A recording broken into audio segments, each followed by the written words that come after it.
Boa noite, amigos. Nós estamos em Santa Catarina, Florianópolis, no ICEF, Instituto de Cultura Espírita de Florianópolis.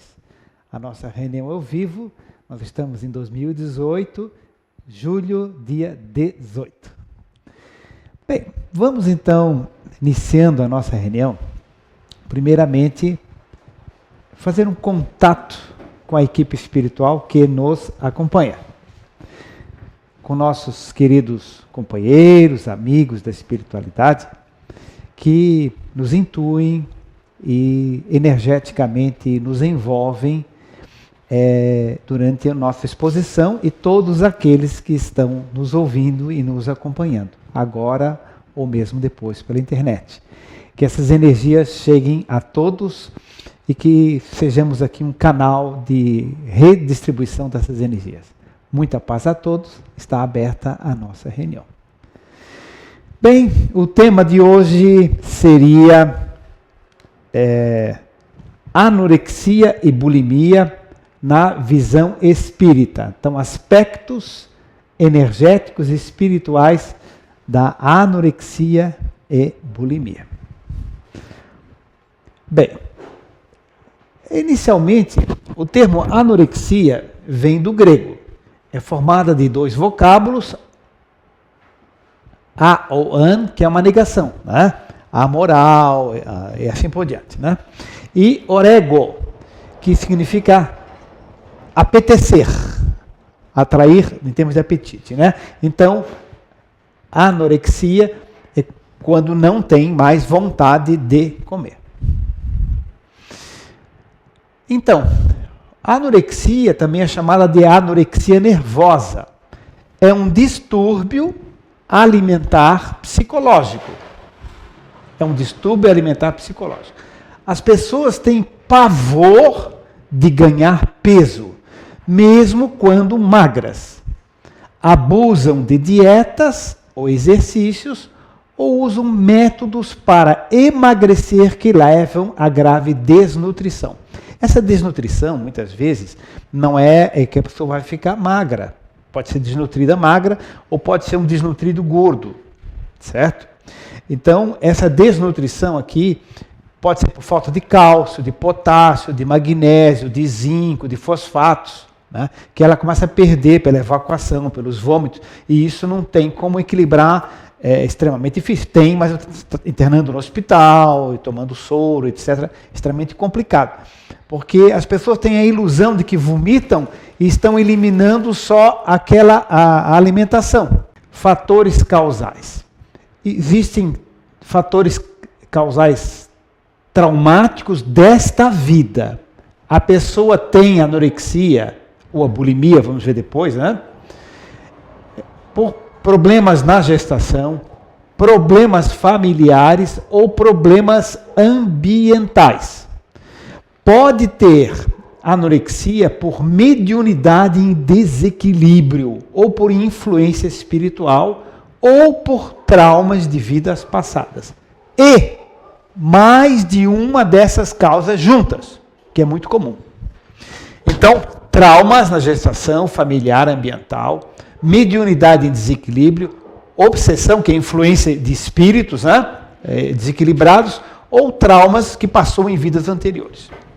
Bem, vamos então começar pelas causas da vida atual, né? Causas da vida atual. Há uma predisposição genética, ou seja, alterações das concentrações de serotonina e noradrenalina que ela tem no organismo, né? Que podem influenciar nisso. Um distúrbio psicológico de autopercepção. Por exemplo, ela é bonita, mas ela se acha feia. Não adianta dizer que ela é bonita, que ela vai se achar feia, enquanto não se tratar, né? Ou um trauma psicológico que ela sofreu. Traumas psicológicos dessa vida. Por exemplo, recordação inconsciente de trauma na gestação. Ela não se lembra, é subconsciente, né? Exemplo, sua mãe pensava, vou ficar horrível se eu comer muito. Então ela vive a mãe cuidando a gravidez inteira para não comer muito e ficar sempre pensando, eu vou ficar horrível, eu vou ficar gorda, meu marido não vai gostar mais de mim, eu vou me achar feia e tal, né? Pensando isso a gravidez inteira, ou uma boa parte da gravidez. Então, fica registrado em núcleos de memória inconscientes na pessoa. Né? Causas dessa vida, por exemplo, traumas de infância. Então, na gestação, agora vamos ver então as situações de infância.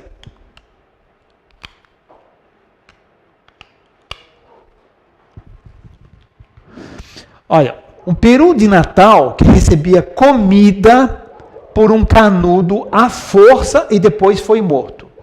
Então, esse é um caso real. Né? Existem lugares que eles alimentam gansos, patos ou peru de Natal e tal, para ficar bem gordo, para dar bastante peso, eles colocam um canudo e ficam enfiando comida ali e o peru já não aguenta mais, coitado. Né? Então, e a criança ficava observando isso. Às vezes até gostava do bichinho e tudo mais, né? E então, esse trauma que é da criança observar isso, ou até, às vezes até um adolescente, né? Observa o adulto mesmo, né? Começa a observar isso, depois então fica com trauma para comer. Tá? Causas desta vida, trauma pós-adulta. Olha, eu tive uma cliente casada, né? E essa cliente dizia o seguinte, meu marido me chamava de leitoa. E por incrível que pareça, ela era magra. Era magra, até feinha de magra, você entende? Não vou dizer o nome, então posso dizer. Né? Magrinha, né? Eu disse, mas como é que seu marido chamava de leitoa? Porque não sei o que, ele achava que eu tinha qualquer parte do corpo que era mais gordinha, não sei o que, então ele chamava de leitoa. E aquilo foi me impressionando. E o que acontece é que é o seguinte, meu filho pequeno também me chama de leitoa. Né? Então, o que acontece? Ela disse que levava para o serviço uma Coca Diet, certo? E fazia só o lanche, só a Coca Diet, que não tinha nada de nutriente, né? Então, e estava cada vez mais magra. Entende? Cada vez mais magra, né? E coitada, mais feinha, né? Mediunidade e alterações do apetite. Então nós vimos trauma da gestação, traumas da infância, né? Trauma da fase adulta, como essa que o marido chamava de leitoa, né? Agora vamos ver mediunidade e alterações do apetite. Bom, o indivíduo médium inexperiente, ao sentir o impacto das energias do espírito, que é o chamado pulso mediúnico, quando o espírito se aproxima e ele sente aquele impacto das energias, isso altera 4 centros cerebrais. Então isso pode apresentar inúmeras modificações no seu organismo. Aumento da adrenalina, certo? Com alterações adrenérgicas no corpo inteiro, taquicardia, mãos frias, pés frios e tudo mais, né? Pela presença do espírito, os pelos arrepiam pela adrenalina também, né? E também 4 centros cerebrais são alterados. Né? Então, o que é pulso mediúnico? Aqui está o espírito comunicante. Né?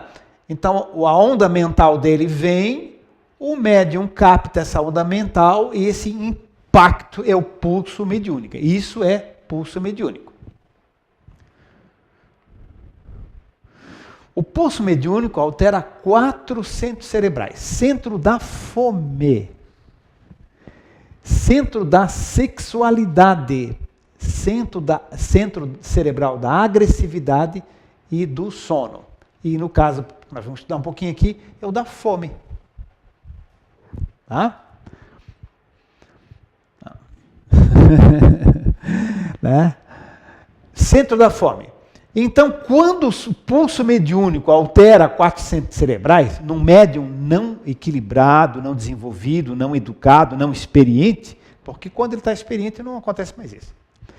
Pode dar anorexia, você come de menos, ou bulimia, ou come demais, ou come errado, distorção da dieta. Ele tem vontade de comer aquilo que não pode, ou não deve. Então, são 3 tipos de alterações que são apresentadas. Outras causas de anorexia. Obsessores incitando a vaidade, ou seja, espíritos que estão perseguindo ele, que não gostam, ele ou ela, né? Então, transmissão telepática de pensamentos ilógicos. O obsessor mentalmente desequilibrado. Então, ele pode transmitir um pensamento ilógico ou simplesmente essa presença de um obsessor mentalmente desequilibrado pode ocasionar isso.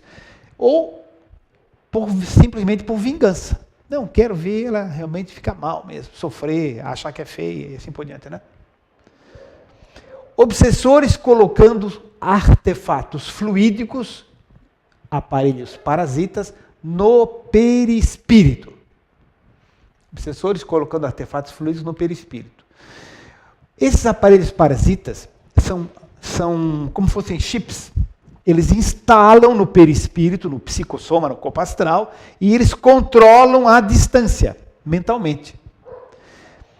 Esses aparelhos parasitas têm uma via de mão dupla. Eles absorvem energia vital do médium e induzem pensamentos. Então, vai e volta. Ele absorve a energia e vai induzindo comportamentos. Tá? Olha aqui, ó, no livro Nos Bastidores da Obsessão, editora FEB, data, autor espiritual, médium, capítulo Processos Obsessivos. O espírito obsessor diz, Dr. Teofrastos, iremos fazer uma implantação de uma pequena célula fotoelétrica gravada de material especial. Somos obrigados a utilizar os mais avançados recursos para colimar nossos fins. Este é um dos muitos processos que podemos utilizar em nossas tarefas, implantação no cérebro perispiritual. Então, é um obsessor implantando aqui. Por que nós estamos isso? Por causa da editora, do médium, que dão respaldo que existe o aparelho parasita. Certo? Então, porque existem muitos autores, mas isso aqui é um referencial de valor. Caso dos obsessores ex-escravos. Aqui um fato. Tá? Escravos fugitivos que, quando foram presos, eles morreram de fome. A dona dos escravos, não, deixei eles sem comer um tempão para eles aprenderem a não fugir. E acabaram morrendo de fome. Tá? Fator culpa gerando anorexia.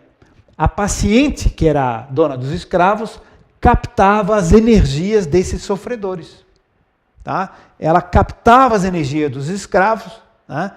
E isso induzia a culpa inconsciente e ela não conseguia comer. Olha, culpa, vidas passadas e faltas graves. Uma recordação inconsciente de uma falta grave, recalcada no inconsciente ou subconsciente, que fica no espírito, forma um nódulo de forças mentais desequilibradas, chamada zona de remorso. Olha, os nódulos de forças mentais desequilibradas constituem as dívidas kármicas. Fonte, livro Evolução em Dois Mundos, André Luiz Espírito, Médium Chico Xavier, Federação Espírita Brasileira, capítulo Predisposições Mórbidas. Tá? Então, esses nódulos ficam lá dentro. Né? Isso acontece em outras situações, em outras doenças. Né? Nódulos de forças mentais desequilibradas na zona de remorso. Então, aqui está representado um nódulo, ele vibra com mais velocidade, né? Então, cada nódulo desse é uma situação de remorso que está lá gravada no corpo espiritual da pessoa, né? Cada nódulo irradia ondas que geram consequências. Né? Bem, então esses nódulos produzem ondas contínuas em circuito fechado, atingem o corpo espiritual. Como atinge? Porque está lá no mental. Atinge o corpo perispiritual, lesam o corpo biológico, determinando a patologia, no caso a anorexia, que é uma drenagem dessas energias. Então, a pessoa tem anorexia ou a bulimia por causa de quê? Nesse exemplo aqui, dessa sensação de culpa de vidas passadas e aquela energia fica lá dentro. Né? Causas de anorexia por traumas em vida passada. A pessoa, por exemplo, foi assassinada por envenenamento lento na comida. Se você vai atender essa pessoa, ou esse espírito, no trabalho de regressão, ou numa sessão mediúnica, você vai constatar às vezes que ela desencarnou, faleceu, porque foi envenenada gradativamente. Quem vê filme de Idade Média, isso aparece aos montes, né? Tem até o Mitrídates, né? que era um rei, que o Mitrídates, daí veio que ele criou o mitridatismo. Ou seja, ele tomava décimos de gotas de veneno mortal e ele ia aumentando gradativamente a concentração desse veneno. Ele fazia isso durante muito tempo, na esperança de ficar imune ao veneno. Certo? Então, o rei Mitrídates fazia isso. Tão comum que era naquela época, né? Porque ninguém via a pessoa envenenada, ninguém sabia quem era. Né? Então, fica o trauma, fica o registro, e agora, então, a pessoa tem dificuldade, tem medo da comida. Ou cria uma fantasia em relação à comida. Olha, nem sempre a anorexia ou bulimia estão relacionadas a uma falta grave que ela cometeu, mas um trauma grave que sofreu. No caso, o envenenamento, por exemplo, né? E persistem as feridas da alma não cicatrizadas. Porque a ideia de que eu passo isso porque eu fiz um mal, então agora tem a consequência. Nem sempre. Às vezes uma ferida lá dentro que não está cicatrizada, né? Bulimia. Do grego bous significa boi e limos, fome. Bulimia é em termos de etimologia da palavra, fome de boi. Né? Bulimia é um transtorno alimentar. A pessoa exagera na alimentação, vomita ou usa laxantes. Vai a desnutrição, desidratação, desmaios, arritmia cardíaca, problemas gastrointestinais, podendo levar à morte, problema cardíaco e outros. Né? Ou torna-se obeso, né? Ou fica muito gordo. E às vezes junta o fato de estar obeso com outras questões. Né? Opa! Causas oriundas da vida atual. Então, pode ser um trauma psicológico desta vida, porque, por exemplo, passou fome. Né? É comum pessoas que passaram muita fome, muita pobreza, viveu num país, aí migrou, né? Tornou-se um imigrante, aí chega num outro país onde não tem mais fome, então ele come exageradamente, fica aquela ansiedade terrível de não faltar comida, e come rápido. Né? Então, passou fome, ansiedade, ou sentiu-se rejeitado. Né? Em crianças que se sentem rejeitadas pela mãe ou rejeitadas pelo pai, também às vezes passa a comer muito para compensar. Aí depois aquela história de vomitar e tudo mais, né? Ou não. Obsessores colocando artefatos fluídicos no perispírito, novamente aparelhos parasitas, tem aquela via de mão dupla, absorve energia vital, gerando fome. À medida que sugam energia vital, fluido vital, bioenergia da vítima, faltando bioenergia, começa a dar mais fome. Né? E induzindo pensamentos para comer. Coma mais, coma mais. Né? E ela vai recebendo essa mensagem inconsciente. Aqui aquela informação ali, já falamos do aparelho parasita. Obsessores induzindo a atitudes. Transmissão telepática de pensamentos ilógicos. Preciso comer mais. Eu tenho fome. Muitas vezes o pensamento não é dela. Muitas vezes o pensamento é do próprio espírito que está induzindo. Obsessores induzindo inconscientemente, ou seja, o espírito não tem a intenção de passar isso, mas acaba induzindo. Como assim? transmissão telepática de sofrimentos do obsessor. Ele pode ter morrido de fome, esse espírito. Ou sente fome ainda lá no mundo espiritual. Isso é muito comum. Eu já vi muitas vezes nas sessões mediúnicas, espírito com frio, com fome, com sede, etc. Então eles morreram naquela situação, estão presos psicologicamente naquele quadro mental ainda. Né? E então ele não tem a intenção de prejudicar o outro, mas chega lá perto do filho, do neto e tal, e tendo morrido de fome, passado muita fome, e a pessoa começa a sentir essas necessidades. Causas de bulimia oriundo de vidas anteriores.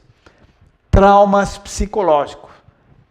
Então, essa pessoa não tem nenhum espírito perseguindo, consciente ou inconscientemente, não teve o trauma na gestação, não tem trauma na infância, não teve trauma no adulto, mas teve um trauma grave numa vida passada.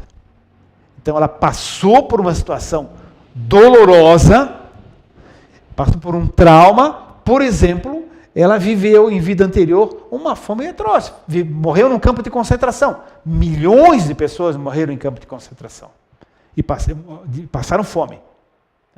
Morreram de complicações, de infecções, baseada na fome e no desequilíbrio de substâncias no organismo. Né? Tratamento. O que se pode fazer para tratamento de uma pessoa com anorexia ou bulimia? Acompanhamento com psicoterapeuta. É claro que um psicoterapeuta ou um terapeuta que conhece a questão da reencarnação, que conhece a questão das influências espirituais, que conhece toda essa questão da energia, tem mais amplitude de visão, obviamente, né? Infelizmente, esses conhecimentos ainda não são acessíveis a grande parte das pessoas que trabalham com saúde, médicos, psicólogos, ou simplesmente não acreditam. Acham que isso aí tudo é fantasia, espírito, vida passada, que loucura é essa? Tá? Então, não tem essas informações. Fico só nas questões da vida atual, que às vezes é a causa também, né? Mas normalmente o que nós vivemos na vida atual é a continuidade das vidas passadas. É uma sequência. Então essa história sempre tem um gancho anterior, né? O Reiki. O Reiki é um trabalho que se faz de doação de energia. De doação de energia. Né? É claro que quando o reikiano ou a reikiana tem essa visão espírita ou espiritualista, né? Fica tudo mais fácil, né? Mesmo porque entra em sintonia com as energias superiores. Né? Terapia regressiva às vidas ou vivências passadas.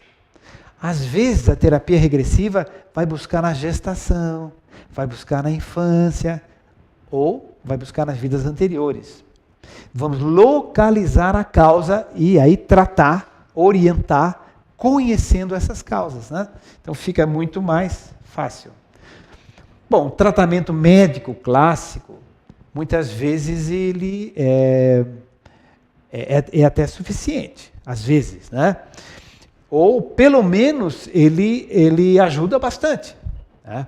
Então, às vezes, a pessoa precisa tomar um medicamento porque está em desequilíbrio. Né? A pessoa é bonita, olha no espelho, se vê feia, não adianta você falar, entende? Então, ela acaba não se gostando e tudo mais. E aí, todo mundo acha ela chata, é claro, as pessoas vão se afastando. Né?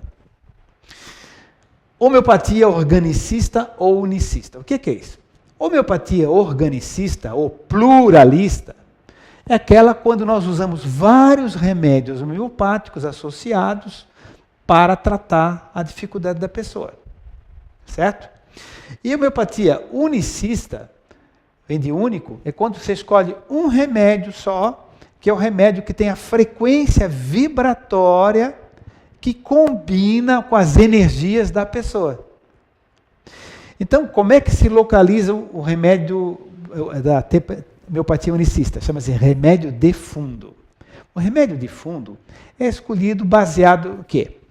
O que você pensa da sua mãe, do seu pai, do seu marido, do seu filho? O que você sonha à noite? De que você tem medo? Que tipo de coisa você é sensível? Que coisas te agradam comer? Que coisas você não suporta comer? Fale um pouco da sua infância, da sua juventude. Quais são os seus projetos de vida? Ou seja, entender a pessoa como um todo, e achar o medicamento que tem a frequência de vibração que combina com a vibração da pessoa. Tá? Esse remédio é um remédio que ele causaria o problema se desse quimicamente. Mas ele diluído milhares ou milhões de vezes até, ele não tem mais essa ação, ele não causa mais o problema. Mas ele impregna a água, onde ele é diluído, daquela energia que ele iria causar. E as moléculas de água, elas se agrupam formando desenhos, o americano chama de clusters, poliedros, desenhos, que levam a mensagem da energia. Vou dar um exemplo assim, um exemplo mais fácil de entender. Arsênico com álbum. Arsênico com álbum é um veneno. Muita gente na Idade Média morreu com arsênico em livro, de outras coisas assim, botava para virar o livro e ia bebendo o arsênico nas páginas e depois morre. Então arsênico é um veneno mortal. Em homeopatia usa-se muito arsênico para bebezinho, para prematuro e tudo mais, usa-se arsênico. Claro que não é arsênico químico. É um arsênico que é feito, que vem da fábrica milhões de vezes diluído. Então pega-se uma gotinha do arsênico, bota-se em 99, aí aqui tem aquela letrinha C da homeopatia, C1, C2, C é algarismo romano, que é 100. Uma gotinha de arsênico e 99 de água. Aí a maquininha fica batendo, no laboratório, e a energia do arsênico vai passando para as moléculas de H2O, que vão formando os desenhos. Desse volume, você tira uma gotinha desse volume e bota mais de 99 de água, com álcool para não estragar depois. Aí o seguinte, aí é C2. Desse volume todo, que só tem uma gota do arsênico diluída em 99, desse volume todo, você tira uma gota depois de mexer, desse volume, já não tem mais arsênico depois. Quando faz isso a 12ª vez, é impossível ter arsênico, não tem mais. Olha no microscópio eletrônico, não acha mais arsênico. Depois de fazer 12 vezes isso. E continua fazendo, 13, 14, 15, 16. Então você usa arsênico C30, arsênico C200, arsênico C1000.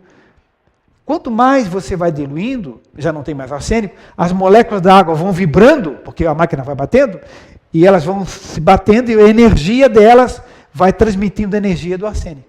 Então, a homeopatia ali vai fazer o quê? Vai tratar aquilo que o arsênico causava. Ansiedade, angústia, falta de ar, então um asma, uma bronquite, etc. Depende da concentração das doses e tal. E assim por diante. A pessoa que é extremamente organizada entra em pânico se vir uma coisinha fora do lugar, se dá arsênico.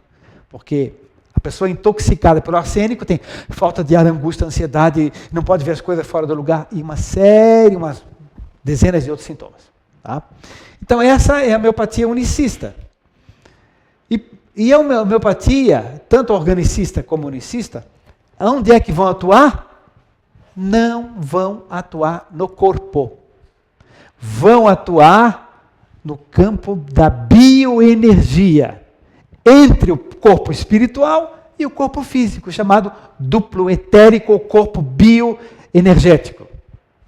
Nós aprendemos lá na aula, aquele corpo bioenergético, que é que está entre a parte espiritual e a parte biológica. Tá? Então, a homeopatia entra ali. Tratamento espiritual, então, tudo isso ajuda, o passe, a água fluidificada, as palestras, a orientação, e a desobsessão. Vamos conversar com esses espíritos que estão atrapalhando, que estão perturbando, vamos fazer os encaminhamentos. Então tem técnicas para isso, tem sessões mediúnicas de desobsessão que fazem esse encaminhamento. Olha, então a homeopatia unicista é o medicamento escolhido conforme a frequência vibratória do paciente, do espírito do paciente. Medos, mágoas, tristezas, decepções, sensibilidade a isso, aquilo, etc., né? Sono, sonhos, preferências, hábitos de vida, a posição que dorme, tudo mais. Ação da homeopatia no duplo etérico, que nós já comentamos, ou corpo etérico, ou campo bioenergético, né? Então, isso aqui é o corpo biológico, aqui é o espírito, ou alma, aqui está o corpo espiritual. Ah, eu vi a vovó. Como é que você viu? Em corpo espiritual. Você reconheceu pelo corpo espiritual dela, né? Aqui nós temos o duplo etérico, que faz a união entre o corpo espiritual e o corpo físico, né? E aqui está o corpo mental, que não dá para comentar hoje. Então é aqui, nesse ponto aqui, que a homeopatia vai atuar, o passe vai atuar aqui, as terapêuticas bioenergéticas vão trabalhar no corpo bioenergético, que é o duplo etérico. Tá? Alguns exemplos, né? Quando um paciente ele tem anorexia e bulimia, mas ele morde as pessoas, bate nas pessoas, ou bate a cabeça na parede, etc., você pode dar uma tropa beladona para ele.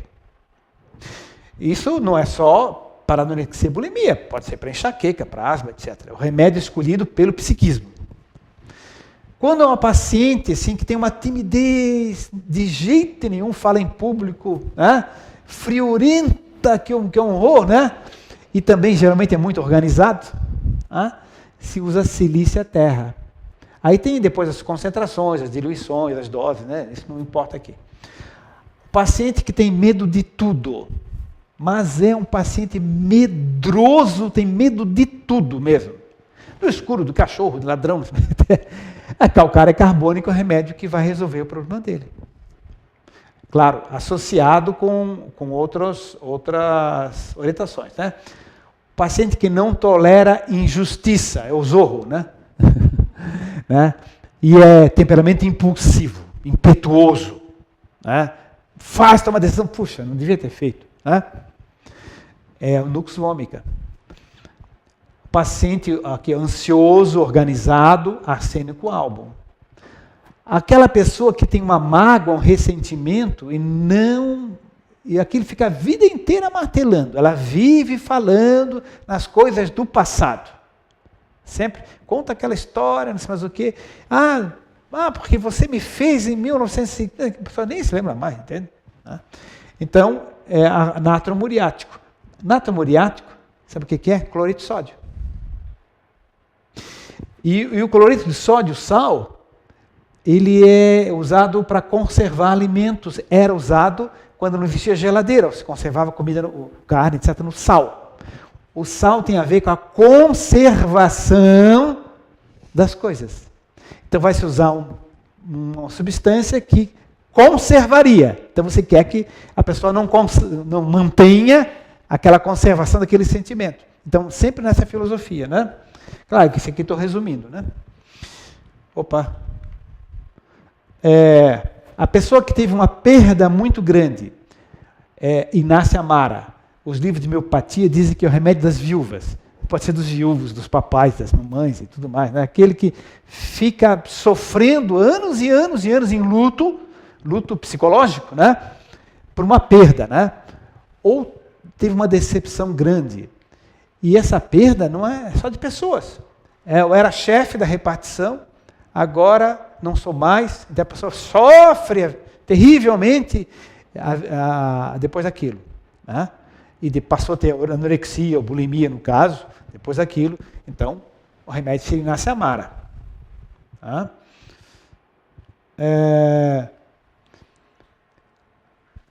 Aquela pessoa que tem um frio terrível, usa roupa de lã no verão e quando criança vivia brincando de fazer fogo, botar fogo nas coisas e tal, para sulfo. A pessoa que prevê sua morte, e erra normalmente, tá? E tem pânico de dor, acônito na pelos.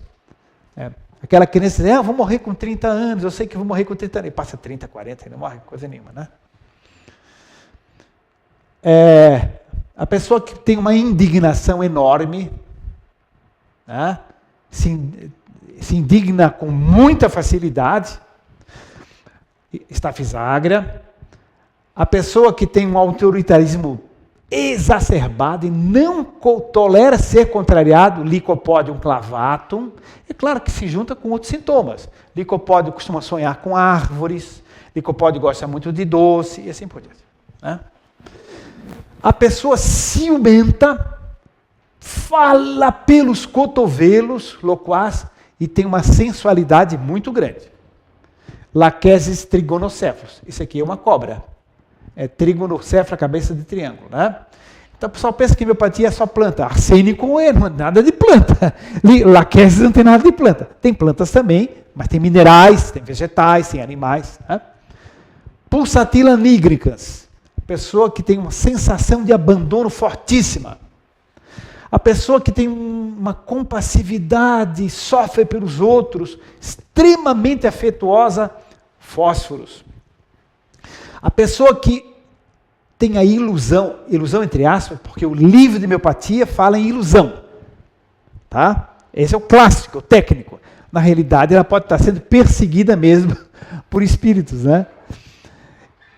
Ou a ilusão de estar fora do corpo, anacardium orientalis. A pessoa que jamais perdoa, em hipótese alguma, nitric acid, ácido nítrico. A pessoa muito distraída e desorganizada, sulfur. Né? Tive um paciente sulfur que ele veio para o consultório com uma meia preta e uma marrom. Totalmente distraído. Né? Mudança de atitude como caminho da cura, nesta vida ou na próxima vida. Os pensamentos e sentimentos suaves de um espírito nobre emitem ondas de alta frequência, luminosas, brilhantes e perfumadas. Partem do corpo mental, criando no perispírito, no corpo astral, campos magnéticos organizados, refletindo no cérebro, no corpo físico, e modulando um corpo biológico saudável e harmonizado. Tá? Então, a melhor informação que se pode dar realmente é mudar o pensamento. Uma grande definição que eu vi de espiritismo, de doutrina espírita, foi no livro Evolução para o Terceiro Milênio. Não confundi com Evolução dos Dois Mundos, que é um livro também lindo, né? E ele diz o seguinte: Espiritismo é um curso de renovação mental. Eu achei fantástico, né? E realmente é isso. Então, para vocês, muito obrigado, né? E está aberto a perguntas. Temos aí uns minutinhos para a gente conversar. E podemos aproveitar, inclusive, né, a conversar, a responder perguntas sobre outros assuntos que interessarem a vocês. Né? Então, se quiserem fazer qualquer questão, isso. Vamos ver se nós animamos um pouquinho aí. Ou todo mundo aqui é Cilícia. Cilícia é o remédio do tímido, né? Mas, opa! Diretamente da Noruega, Eric. Sobre a questão da mulher grávida com anorexia ou bulimia, a questão é saber se o bebê ele sente esse desequilíbrio da mãe. Boa questão, Eric. É o seguinte, a mãe, por exemplo, que tem um tipo de pensamento que nós exemplificamos ali, né? Mas pode ser um outro parecido. Eu não posso comer, porque se comer muito, eu vou ficar feia. Eu não vou gostar de mim. Se eu comer muito, meu marido também não vai gostar de mim, não vai querer mais fazer amor comigo. E assim por diante. Então, ela começa a pensar isso frequentemente. Olha, esse pensamento, o bebê é impregnado com ele. Né? O pensamento veicula pelo meio, tá? E a água é um grande condutor de energias mentais. A água é um grande condutor de energias mentais. O feto tem um percentual de água altíssimo. Nós adultos chegamos a ter 70% de água, certo? O feto tem muito mais. E, além disso, o feto está mergulhado numa bolsa d'água. Então, aquilo que a mãe pensa, energeticamente, vai sendo transmitido para o bebê. É claro que alguns bebês são mais influenciados, outros são menos influenciados. Por quê? Por causa da individualidade de cada um. Uns sentem mais, outros sentem menos, como todos nós somos assim. Tá? Então, aquela energia vai passando. Só que, o que é pior ainda, é que essa energia fica gravada aonde, doutora Fernanda? Aonde que essa energia fica gravada? No consciente ou no subconsciente? Isso, pode falar no microfone. No subconsciente. Fica gravada no subconsciente. Ouviu? Deu de ouvir lá, né? Então fica gravada no subconsciente. E o consciente? Quais são algumas características, hein, doutora Giovana, do subconsciente? Assim, ele é racional e tal? Vamos passar lá. Bom, o subconsciente, fazendo uma análise, porque esse é um termo que não é usado na terminologia, vamos dizer assim, corriqueira e dentro do próprio espiritismo, digamos assim, né? Mas, que se usa inconsciente, né? Que nós usamos o inconsciente. O subconsciente, esse termo é muito utilizado na parapsicologia. E para nós que estudamos também parapsicologia, o subconsciente, ele é visto como um robô, ou seja, ele não vai discernir entre o certo e o errado, né? Então, essa é a questão principal do subconsciente. Né? Que tudo que nós percebemos de forma inconsciente ou subconsciente, né? Vamos alojando isso nesse profundo, né? da nossa alma, informações, porque o subconsciente ele vai captando até de forma inconsciente, fazendo agora aqui um trocadilho. Então, assim, ele vai, tudo que vai acontecendo ao nosso redor vai sendo armazenado.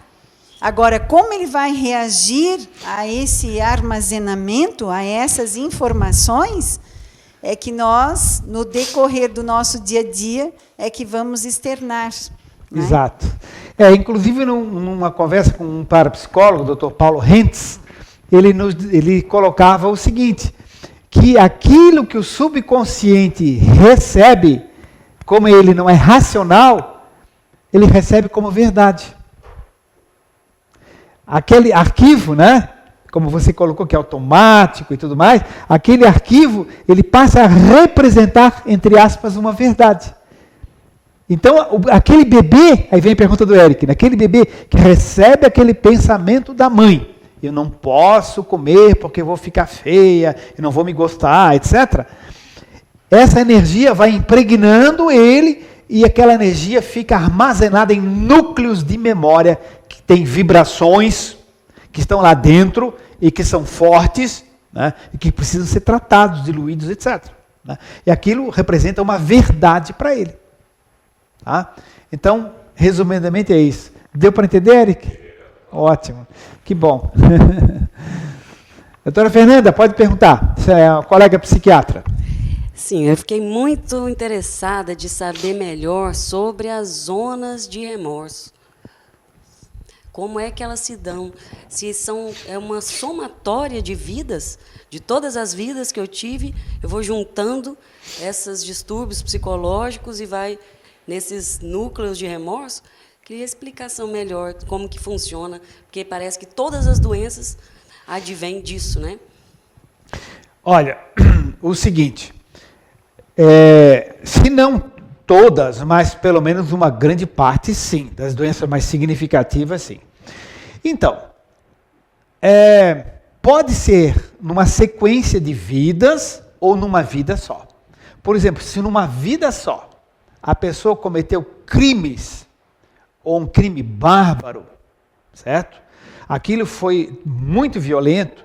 Depois, como ela começa a refletir, ou começa o espírito a amadurecer, e ela começa a pensar, a ver e se arrepender a barbaridade que ela fez, pode ser numa vida só, mas aquilo é tão forte, é tão violento, que forma como se fosse um lodo no fundo de uma piscina. Só que esse lodo tem que ser drenado. E esse lodo, para sair do fundo da piscina de uma água cristalina, ele vai chegar até a superfície, ou seja, até o córtex cerebral, até o corpo dessa vida agora. Então, basta às vezes uma vida quando aquele remorso é muito intenso, de alguma coisa muito significativa, que para ela foi significativa. Agora, às vezes são somatórias de vidas persistindo no mesmo equívoco. E outra coisa é o seguinte, são muitos núcleos de remorso que a pessoa tem. Como pai, como filho, como soldado, como isso, como aquilo, como chefe, como rei, como escravo, enfim. Então, existem lá. Isso tem que ser drenado. Né? Tem que ser drenado. Né? Tem que sair. Né? Não é necessário sofrer. É possível equilibrar, como nós temos exemplo ainda há pouco do apóstolo Pedro que falou, né, que a caridade cobre uma multidão de pecados. Né? Então, existem outras saídas, né? Mas, em resumo, é isso. Muito bem. Nós temos ainda mais uns minutinhos, né? Então... Não? Samantha? Vocês gostariam de perguntar isso? Qualquer outra pergunta. Passa o microfone. Precisa de microfone para o pessoal ouvir da internet, sabe? Senão eles não escutam. Levantou o botãozinho? Boa noite. Tá, tudo ok? Isso. Eu tenho uma pergunta.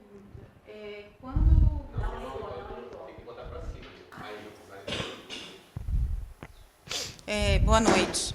Eu tenho uma pergunta. Quando você convive com uma pessoa que tem bulimia, e essa pessoa, você está vendo que ela está comendo por ansiedade, você sente que o ambiente está propício para isso. O que fazer para evitar essa crise de ansiedade em comer? Certo. Eu vou dar um exemplo assim de consultório de uma outra situação. Eu tive uma senhora, uma cliente, que tinha um problema, tá? E não era bulimia, mas vamos supor que fosse, só para responder a tua questão. Então, que ela tinha uma bulimia, tá? Em função de um problema que ela tinha em casa. Na realidade, o marido bebia e batia nela. Certo? Muito bem, então ela veio à consulta, etc, né? Aí medicamos, o marido estava viajando, estava no exterior e tudo mais, e ela vem com uma certa frequência e ela começou a melhorar, começou a passar, parou, foi diminuindo, a questão foi equilibrando, estava super feliz. Um dia ela voltou ao consultório, doutor, o remédio não está mais funcionando. Eu queria que o senhor trocasse o remédio e tal. Bom, como é que está a sua vida e tal? Ah, tal. E o seu marido chegou de viagem, o que aconteceu? Ele está batendo em mim, já chega, está bebendo no fim de semana e está batendo em mim bastante. Entende? Né? Então, não tem remédio que resolva enquanto o marido ficar bêbado e batendo nela, pô, caramba. Não é verdade? Então, na realidade, é o seguinte, a gente pode ajudar, mas também tem que remover, tem que modificar algumas coisas do ambiente. Né? É claro que a gente pode preparar melhor a pessoa para superar mais uma dificuldade, para encarar de uma forma diferente e tentar sobreviver dentro da dificuldade que tem. Né? Mas, às vezes, tem que tratar o ambiente. Tem que tratar o marido, a mãe, o pai, seja o que for. Né? Muito bem. Mais alguma questão? Você gostaria de perguntar alguma coisa? Pode ser outro assunto também, não há problema. Não? Então tá. Lembrou? Microfone pertinho? Isso. Uma pessoa que sofre de um desses distúrbios, ela percebe os pensamentos que não são dela. Ela luta contra esses pensamentos, ela luta contra essa vontade repentina de fazer algo que ela realmente não quer fazer. Ela tem consciência de tudo que está acontecendo, mas ela não tem forças para lutar contra. É maior do que ela. Como que ela faz? sozinha ela não pode vencer. Certo. Aí, neste caso, quando ela percebe que esses pensamentos não são dela, e na tua pergunta, ela sente que não tem forças para lutar contra esses pensamentos, é isso? Sim, por mais que ela tente, ela sempre volta para o mesmo lugar, fica um ciclo. Certo. Certo. Nesse caso, ela tem que pegar mais forças, juntar forças, ter aliados ou aliadas, que pode ser um terapeuta, pode ser um médico, pode ser o médico e a mãe, ou o médico e o pai, ou o médico e o namorado, entende? Juntar forças para que ela, tendo esse apoio, esse esclarecimento, ela consiga superar isso. Tem mais outro detalhe, você disse, ela sente que o pensamento vem mais forte, que não é dela, não foi isso que você colocou? Então, se tem pensamentos que vêm de fora e não são dela, tem que se fazer o encaminhamento dessas energias intrusas. Certo? Tem que fazer a orientação, ou a desobsessão, ou a remoção dessas energias. Tanto quanto possível, de uma forma educada, fraterna, etc. Mas há casos que a gente tem que hipnotizar o espírito e fazê-lo dormir e entregá-lo amorosamente, sublinhado 3 vezes, para a mamãe dele, para o papai dele. Por que eu digo isso? Porque tem gente que pega e faz uma expulsão de espírito. Isso é uma grosseria. Isso é uma grosseria, entende? Não se faz isso, entende? Ou expulsa o espírito, não. Ou exorciza o espírito. Ele é gente, ele tem o sofrimento, entende? Então tem que ter carinho, tem que ter respeito, e tem que ser encaminhado para a mamãe dele, para a vovó dele, etc. Certo? Hipnotizado, se ele não quer por bem, a gente hipnotiza ele, faz adormecer e dá um presente para ele. Vai sair desse sofrimento e vai ficar com um parente lá. Entende? Então, é isso. Tem que juntar forças e tirar algumas forças. Mesmo ele sendo um obsessor? Sim. Sim. Pode passar lá. A pergunta é importante, Eric. Faz o microfone. Na questão da colega, queria saber se mesmo sendo os obsessores... Sim. Todo obsessor, ele assim ou é, porque ele sente que está cobrando alguma coisa. Você conversando com os obsessores, assim, você pensa que agora é uma criança, um bebê, você não imagina o que ele me fez, aí conta as coisas terríveis que essa criança fez para ele numa vida passada. Entende? Você não imagina o que ele fez, aí conta, não vou nem contar aqui. Entende? Aí agora, um bebezinho, mas ele fez isso, fez aquilo, lá na tal país, não sei mais o quê, no tempo que ele vivia naquele lugar, e conta os detalhes. Então, e às vezes você vai conversar com o obsessor, a pessoa chora, entende? Ele está ali perseguindo, mas ele tem um sofrimento grande, um ódio grande também. Então, é uma pessoa que precisa de orientação. Então, você tenta conversar, tenta explicar o mal que está causando para a pessoa que está voltando para ele, mostra para ele. Você cria ideoplasticamente espelhos para que ele possa ver no corpo astral dele as lesões que estão começando a se formar nele. Isso vai piorar. Entende? Tenta explicar. Tem gente, não, eu não quero saber, um pouco ligando, posso me arrebentar todo, mas eu vou prejudicar essa pessoa porque tem que me cobrar disso. Aí, depois de meia hora de conversa, não tem mais jeito. Você hipnotiza ele, faz dormir, chama a mãe dele, a avó, alguém que possa vir, né? E leva. Entendeu? Ele vai ser acolhido com carinho por alguém e lá vai ser tratado. Certo? É uma coisa... não se faz a força. Calma, bem assim. Você pergunta para o seu filho, você quer tomar injeção para uma vacinazinha, meu filho? Meu filho assim, sim, papai, eu quero tomar uma vacina, um bumbum de injeção. Meio difícil, né? Você conversa, dá abracinho, dá beijinho, explica. Se ele não quiser, você leva, abraça e beija, mas leva e toma a vacina. Né? Toda criança ia querer tomar vacina, ir para o dentista, não sei o quê. Não tem, né? Então, há momentos que tem que ser conduzido compulsoriamente, com respeito e com carinho. Né? Então, mesmo sendo obsessor. Tá? Bem, querem colocar algo? Não. Então, gente, vamos encerrar. E para encerrar a reunião, eu vou pedir para passar o microfone ali para a Giovana, para fazer o encerramento dessa reunião. Tá? Então, o som está ali, tá?